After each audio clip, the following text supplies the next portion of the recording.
자, 오늘 수업은 반의지와 인식의 수직평면 세계 세 번째 마지막 시간이 되겠다.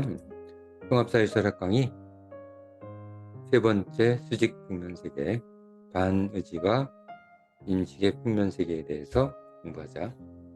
도형으로 표식하면 인식과 반의지가 이루는 이 수직평면이 되겠다. 인식과 반의지가 이루는 수직평면. 반의지는 의지가 분열된 세계, 인식은 무언가 알게 되는 사실인식, 원리인식, 진리인식을 통해서 무언가 알게 되는 그런 우리의 사유축이 되겠다. 두 사유의 대표적인 축이 만나서 만드는 수직평면, 그것이 인식과 반의지의 평면세계가 되겠다. 자, 지난 시간에 우리는 자유롭다는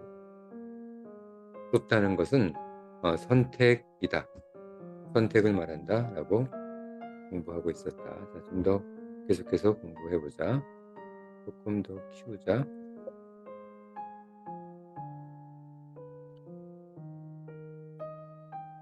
자유의 잔인함은 사르트르, 존재와 무에서 나오는 얘기지. 자유의 잔인함.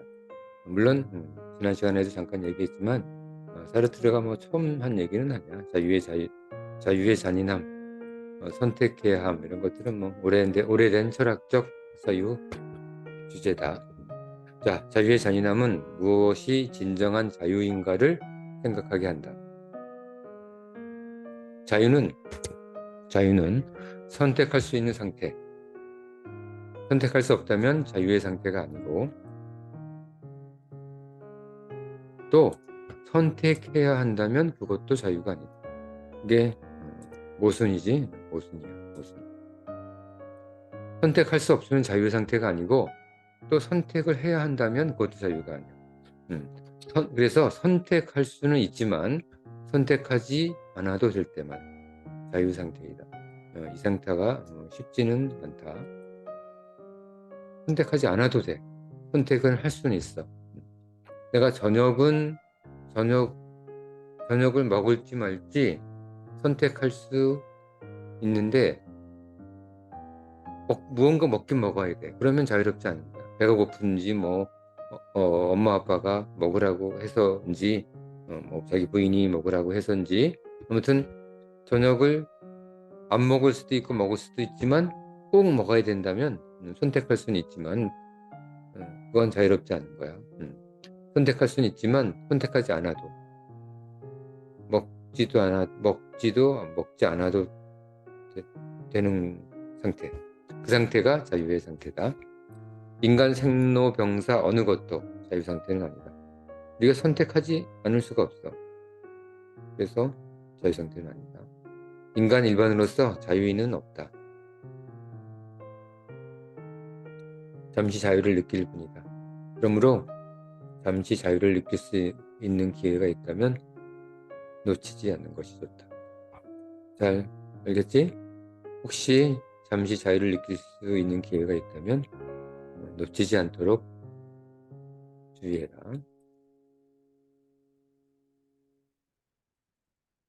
반의지와 인식의 평면 세계는 대표적 삶의 후면 세계를 구성한다. 지난 시간에 잠깐 얘기했었지.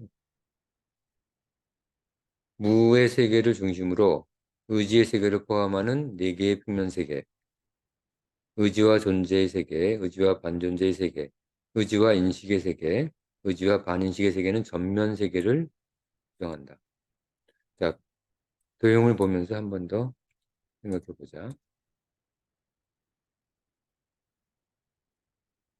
이 도형에서 반의지를 포함하는 평면은, 수직평면은 후면세계고, 의지를 포함하는 수직평면은 전면세계가 되는 거야. 그래서 예를 들면 의지와 반인식이 이루는 평면세계, 의지와 인식이 이루는 평면세계,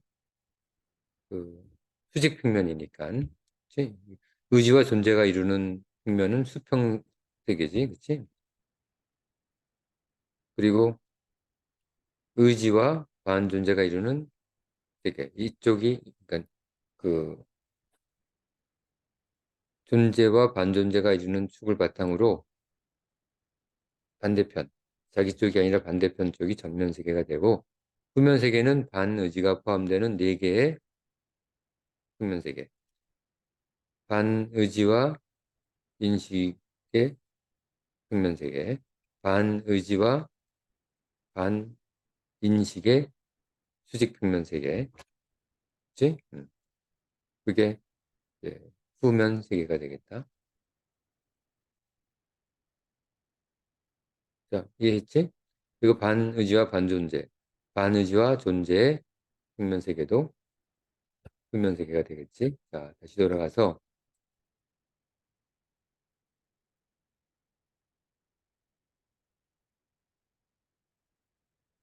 그 전면 세계를 구성한다. 전면 세계는 인간의 삶의 세계가 다른 인간 일반에 의해서 사유되는 것이 가능한 영역을 의미한다. 도식된 사이공간 좌표상으로 후면에 위치해 있으나 타자의 관점에서 보면 전면에 위치한다. 자, 여기서 보면 지금 여기 타자의 사유 공간이 있는 거야. 타자의 사유 공간과 만나는 쪽은 의지의 세계 쪽의 방향이 되겠다. 반의지는 타자가 접근할 수가 없어. 타자가 접근할 수 있는 사유 영역은 의지의 세계. 뭔가 드러내야지. 뭔가 드러내야지. 뭐 사랑한다는 말을 해야지. 그치? 속으로만 가지고 있으면 무슨 소용이 있겠어. 뭔가 드러내야지. 의지해야지. 사랑한다고 말을 해야지 그 타자는 그것을 알아들을 수 있는 거야. 그래서 이쪽이 전면 세계, 이쪽이 후면 세계가 되는 거다. 알겠지?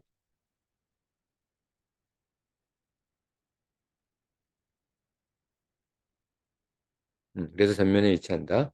존재의 선형 세계는 사유 공간에서 전면에 위치하지 못한다. 뭐딱 전면이 아니라 전면과 후면의 딱 중간에 있는 거야. 왜냐하면 존재는 이렇게 딱 드러나지 않고 위장이 가능하기 때문에 그렇게 되는 거야. 전면 세계는 의지와 존재의 세계, 의지와 존재, 의지와 반존재의 세계, 의지와 인식의 세계, 의지와 반인식의 세계를 말한다. 그래서 의지와 존재의 세계, 의지와 반존재의 세계, 의지와 인식의 세계, 의지와 반인식의 세계. 자, 알겠지?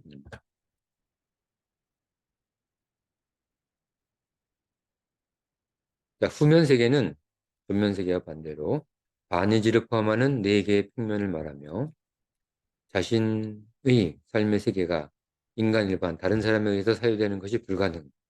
저쪽 숨어 있기 때문에 후면에 숨어 있기 때문에 불가능한 거야. 앞에 전면 세계는 이게 가능했었지. 다른 인간 일반에 의해서 사유되는 것이 가능한 영역. 이게 전면 세계가 되겠다. 내가 사랑한다고 얘기했기 때문에, 의지했기 때문에 그게 다른 사람이 눈치챌 수 있는 거야. 내 사유에 대해서, 내 생각에 대해서. 자, 불가능하거나 부자유적인 세계를 의미한다. 뭐, 완전히 불가능하진 않고, 뭔가 추측은 할 수 있겠지. 하지만, 완전히 자유롭게 알 수 있는 상태는 아니겠지. 자, 후면 세계는 자신에 의해서만 구성되는 세계이며, 타자가 변화시킬 수도 간섭할 수도 없는 자신만의 배타적 사유세계. 그렇겠지? 다른 사람이 나에 대해서 영향을 미칠 수가 없어. 이 전면 세계는 나에게 영향을 미칠 수가 있는데, 후면 세계는 그게 뭔지도 모르고 숨어 있기 때문에 다른 사람의 영향을 받지 않는 배타적 사유세계를 구성한다. 자, 한 인간 개체의 사유를 타자가 변화시키는 것은 거의 불가능하다. 이건 불가능하지. 사람의 마음을 바꾼다는 것. 이거 거의 불가능한 일이야. 왜냐하면 저 후면 세계에 감춰져 있기 때문에. 그래서 우리가 혹시 간절한 이유 또는 심리학적 실험으로 이를 이루기를 원한다면 특별한 방법이 필요하다. 이게 바로 지금 우리가 공부하고 있는 후면 세계를 우리가 알아야 돼. 음. 후면 세계를 잘 분석을 해서 후면 세계에 타자에 감추어진 무언가를 찾아내서 그것에 변화를 주지 않는 한 다른 사람을 변화시킬 수 없다. 당연히 그렇겠지. 다른 사람을 다른 사람이 무슨 생각을 가지고 있는지도 모르는데 그 사람을 어떻게 변화시키겠어. 그런 척하는 것을 줄 알고 그걸 바꿔봐야 이쪽에서 뭐 코웃음만 치겠지. 그치? 코웃음 속은 그런 줄 알고 뭔가 바뀌었다고 생각을 하겠지만 정작 그 실험 대상 본인은 코웃음만 치고 말 거야. 그렇기 때문에 그 타자가 가지고 있는 후면 세계를 잘 분석해서 그것을 파악하려고 하는 노력을 하지 않는 한 우리는 타자를 변화시킬 수 없다. 그렇다는 얘기는 타자를 변화시키는 것이 불가능하지만, 거의 불가능하지만, 거의잖아. 뭔가 타자를 변화시킬 수 있는 뭔가 방법은 있는, 방법에 힌트가 있는 거야, 힌트. 타자를 변화시킬 수 있는 방법이 바로 이거다. 이를 위해서는 타자의 감추어진 후면 세계를 전면 세계화시키는 것이 우선되어야 한다. 자, 무슨 얘기인지 알겠지? 즉, 타자의 반의지 세계를 변화시키는 것이 유일한 방법이다. 자, 이 방법 말고서는 타자의 삶을, 타자의 생각을 변화시키는 것은 불가능하다.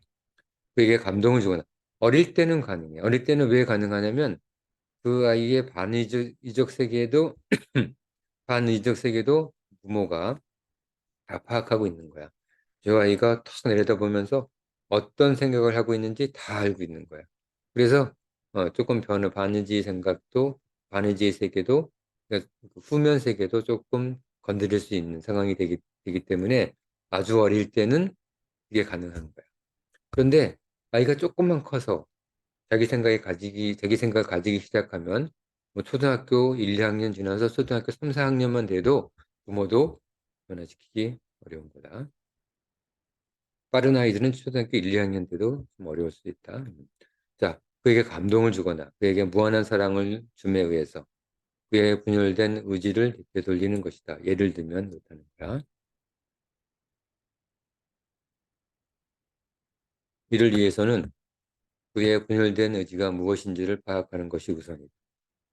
자, 분열된 의지를 파악해야지만 그를 변화시킬 수 있다. 이 심리학적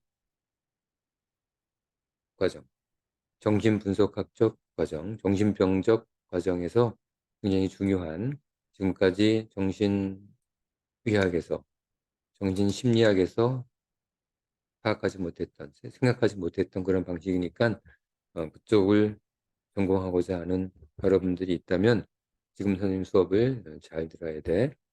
그리고 그 파악을 위해서 오랫동안 사유 여정이 필요할 것이다. 이게 쉽게 되는 것은 아니다. 자, 전면 세계는 자신의 힘이 표출되는 세계, 자신의 의지가 표출되는 세계. 그치? 아까 우리 도형으로 확인했지.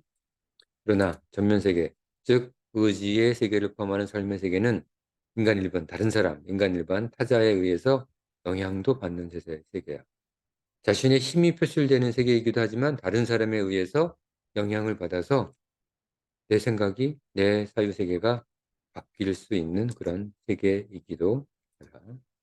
따라서 물론 시간에 따라 계속 변화는 하겠지만 전면 세계는 타자의 종속적 사유 세계를 구성한다. 전면 세계는 타자의 종속적, 아까는 후면 세계는 타자의 배타적 사유 세계였잖아, 그렇지? 근데 전면 세계는 종속적 사유 세계를 구성한다. 타자에 어떤 영향을 받는 그런 세계야. 물론 영향받지 않을 수도 있어. 영향을 받지 않을 수도 있지만 종속적 사유세계가 될 수 있는 그런 영역이라는 얘기야. 무조건 종속적 사유세계라는 것은 아니고 표면적으로 타자를 변화시키는 것은 권력으로 또는 재력으로 뭐 가능하다고 생각을 하지. 뭐 말도 안 되는 오해지만 표면적으로는 그런 거야. 표면적으로는 내 힘으로, 내 돈으로 저 사람을 뭔가 바꿀 수 있다고 생각하지만 그것은 표면적이야, 표면적. 그런 것처럼 보이는 거지. 절대로 안 바뀐다. 그러나 후면에 숨어 있는 그의 반의지를 변화시키지는 못하기 때문에 아무리 그 돈과 권력으로는 그러므로 먼저 살다 간 위대한 철학자들이 한 말을 우리 방식대로 다시 반복할 수밖에 없다. 아주 위대한 철학자들은 다 이런 얘기를 한 거야. 어떤 얘기? 권력과 재력의 무력함은 늦은 가을 나뭇가지에 매달린 마른 나뭇잎과 다를 바 없다. 아무 힘도 없다는 그런 얘기다. 자, 반의지와 인식의 세계는 분열된 의지, 반의지를 인식하는 평면세계, 굉장히 중요한 평면세계라고 했었다. 심리학적으로, 정신의학적으로, 정신병학적으로 굉장히 중요한 평면세계다. 우리는 이 세계를 통해서 반의지를 인식하는 연습을 할 수 있다.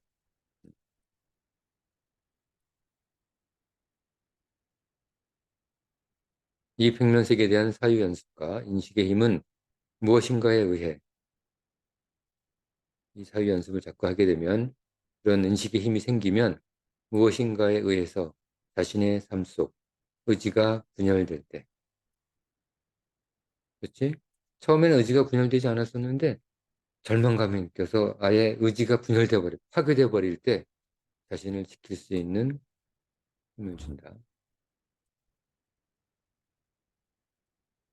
예를 들면 자신이 건강이 좋지 않아 삶에 대한 의지가 분열될 때, 그냥 곧 죽을 것 같아. 그런 생각이 들 때, 삶에 대한 의지가 분열될 때, 삶에 대한 절망감을 느낄 때, 두려움으로부터 이탈된 마음의 평정과 자유로움을 위하여, 두려움으로부터 이탈된 마음의 평정과 자유로움을 위해서 무엇을 해야 하는지 숨겨진 반의지를 깊이 인식함으로써 답을 얻을 수 있을 것이다. 이게 건강이 좋지 않아 삶에 대한 의지가 분열된다는 얘기는 다시는 즐거울 수 없을 것인가. 다시는 뛰어가면서 이 세상의 맑은 공기를 마시면서 산책할 수 없을 것인가. 뭔가 불가능한 것 때문에 삶에 대한 의지가 분열된 거야. 그렇겠지? 그 분열된 자신의 무력감, 두려움 이런 것들로부터 마음의 평정과 자유로움을 얻기 위해서는 우리는 우리 분열된 의지를 인식하는 연습을 자꾸 해서 그 인식을 통해서 반의지를 의지의 세계, 분열된 의지를 우리의 의지의 세계로 전환시키는 그런 연습을 계속해야 한다. 반의지를 통해서 의지로 가는 방식은 도형을 보게 되면 반의지에서 의지로 가는 방식은 물을 통과해야 할 수도 있다. 그렇지? 근데 물을 통과한다는 얘기는 굉장히 철학적, 논리적, 철학적, 합리적 과정에서는 쉽지 않은 그런 과정인 거야.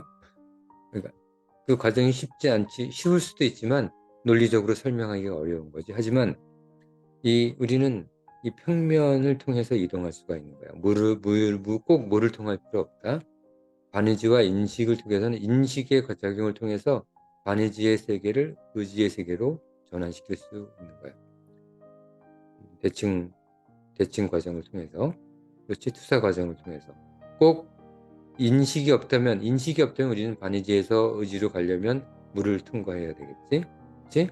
우리 공부했었지? 선형세계에서. 의지와 반의지의 선형세계에서 물을 통과할 때 물을 통과해야지만 분열된 의지가 해결된다고 얘기했지만 인식작용이 이제 개입하게 되면 꼭 그런 것은 아닌 거야.